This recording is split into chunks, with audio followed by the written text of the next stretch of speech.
తూర్పు గోదావరి జిల్లా రాజమహేంద్రవరంలో విషాద ఘటన చోటు చేసుకుంది. నగరంలోని రోడ్డు కమ్ రైలు వంతెన పైనుంచి ఆదివారం అర్ధరాత్రి దాటిన తర్వాత పిఠాపురానికి చెందిన ఏఈ కుటుంబం గోదావరిలోకి దూకింది.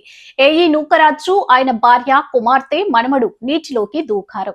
ఈత రావడంతో ఏఈ మనవడు ప్రాణాలతో బయటపడగా చికిత్స నిమిత్తం ఆసుపత్రికి తరలించారు. మిగతా వారి కోసం పోలీసులు, అధికారులు గాలింపు చర్యలు చేపట్టారు. పిఠాపురంలో పంచాయతీరాజ్ ఏఈగా నూకరాజు పనిచేస్తున్నారు. ఈ ఘటనకు గల కారణాలపై పోలీసులు దర్యాప్తు చేపట్టారు. నదిలోకి దూకే ముందు నూకరాజు మరణ వాంగ్మూలం రాసి స్నేహితులు, అధికారుల గ్రూప్లో పోస్టు చేశారు.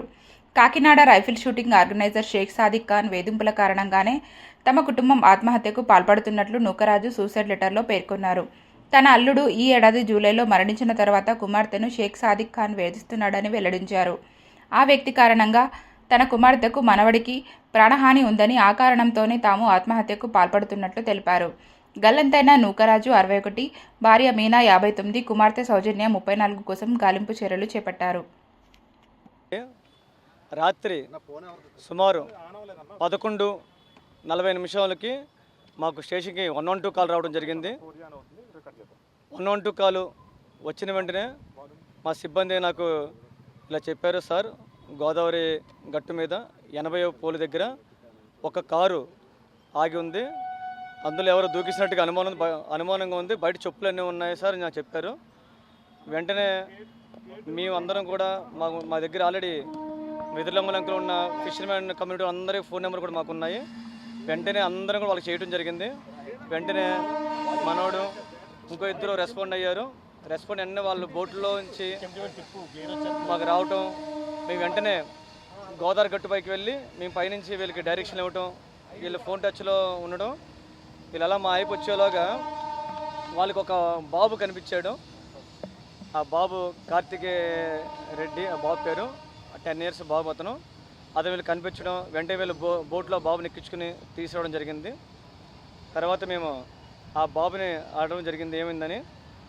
ఆ బాబు చెప్పడం దాని ప్రకారం వాళ్ళ తాతగారు వచ్చి, నూకరాజు గారు తాతగారు వచ్చి, అతను పంచాయతీరాజులో ఇంజనీరింగ్ సెక్షన్లో పనిచేస్తారు.